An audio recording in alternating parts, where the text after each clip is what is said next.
Hi guys, today I'm making a video.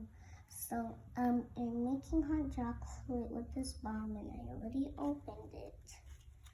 But so first you just need to get a cup, put milk, put the minutes for only for 1 minute, and then it's done.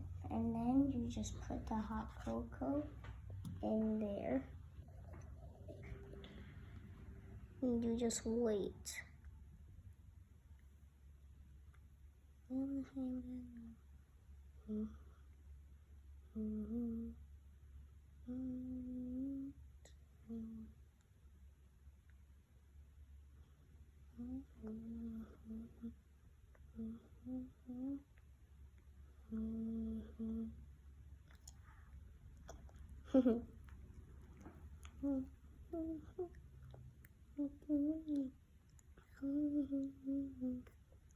Oops.